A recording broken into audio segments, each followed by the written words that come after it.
In this video, I am going to talk about how you can create a professional looking email signature in Outlook Classic. And if by any means you are using the newer version of Outlook, then do check out the link in the description where you will find the method to create the same in newer version of Outlook. Alright, so let me show you step by step how we can create signature in Outlook. And let's do that by running Outlook. And here, as you can see, I actually have both the version installed, but let's open the classic variant first.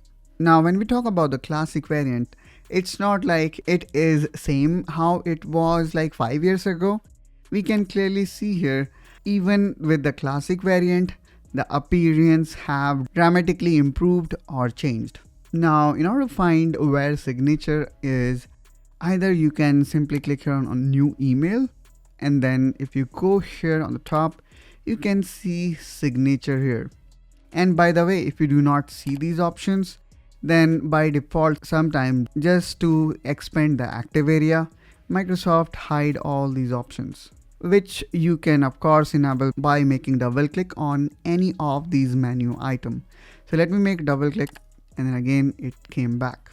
Now, if you do not want to go through this route or you got confused, then you can follow me along from where we can reach to the same signature option.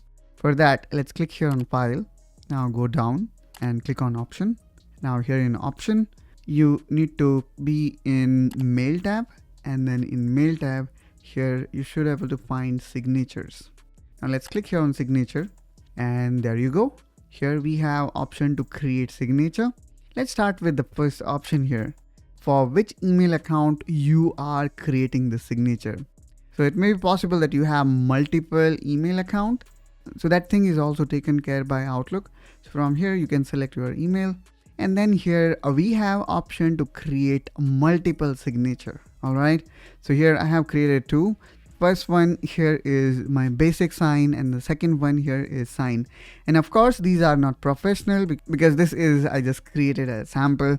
But as I promised you in starting, I'm going to show you step by step how you can create a professional looking signature. And we're also going to talk about what should be some of do and don'ts in case of professionally looking signature. Now here is the active area where we're going to create our signature. With here we can see some of customization. Then here if you go down, you have option to choose, like let's say if you are writing new email, which particular variant you would like to use.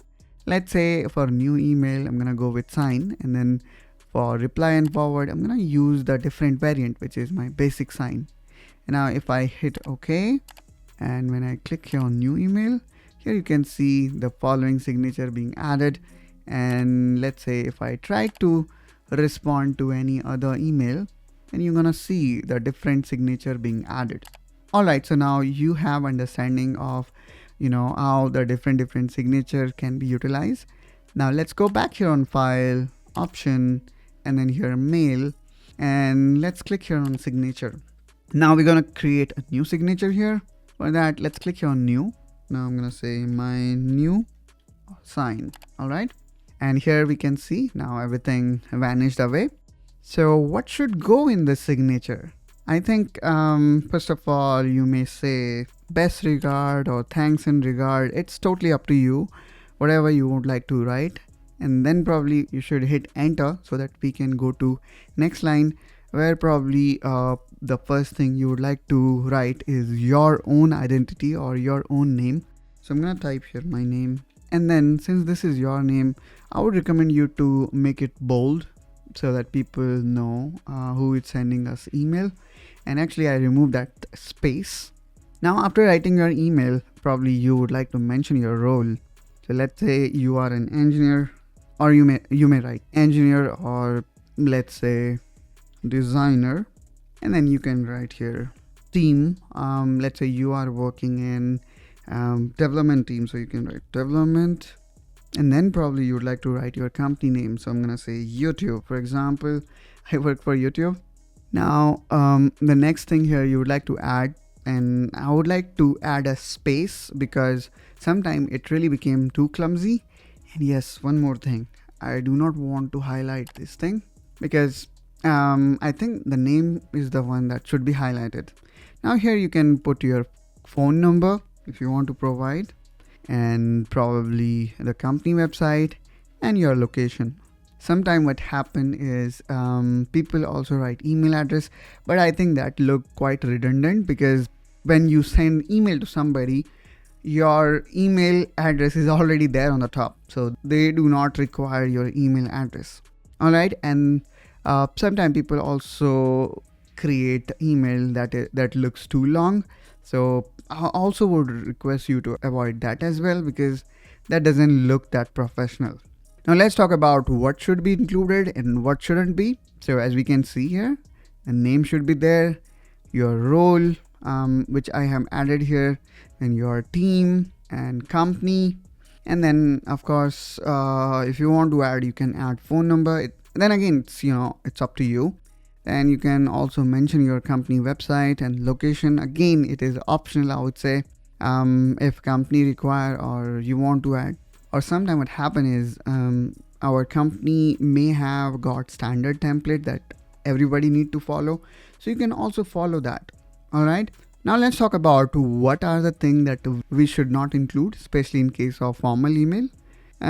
First one is, as I said, your email address, because that look completely redundant. Then I think motivational quotes, since we are setting this up for professional region, so I don't think so motivational quote makes sense here.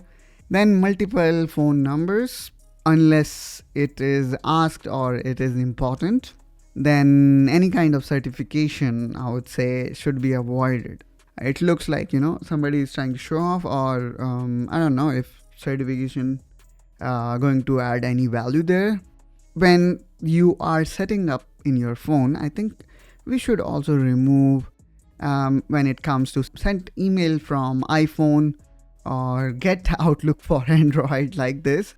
So you can always customize those. All right. And now, what are the font that one may consider? So of course you can keep this Aptos, which I would say is kind of modern Times New Roman. As we know, in past, Times New Roman was the default font of Microsoft, but now the Aptos is one. So you can keep it Aptos, or you can also go for another formal font that is known as Calibri. So let me go down here and look for Calibri, and there you go. Now probably I'm gonna make it 14 so that it looks a little bit more bigger. Now one more thing you might want to consider while you are creating sign is you want to check what standard font and size your company use. By doing that, you are making sure that your signature complies with your company standard. Additional to this, if needed, you can also add images. For that, you can click here and then you can look for the image. For example, this is one of my channel. Of course, this does not look professional, but I just want to convey you how easy here it is to add images. That's how, guys, we can add images in Outlook. So that's how, guys, we can create our signature. And then, as I showed you, if you want to set anyone as default, all you need to do is you need to go down and then you need to select the default signature. All right, and then click OK. So that's how, guys, we can create professional looking email in Outlook. Now whenever I'm gonna click here on new email, I can see my signature is being added.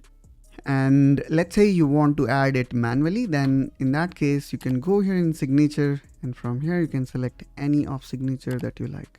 Hope that you find this video helpful and informational. If so, then please make sure you subscribe to Technoholic to see more such office productivity videos, and I will catch you soon with one such another video. Till then, you take care and bye bye.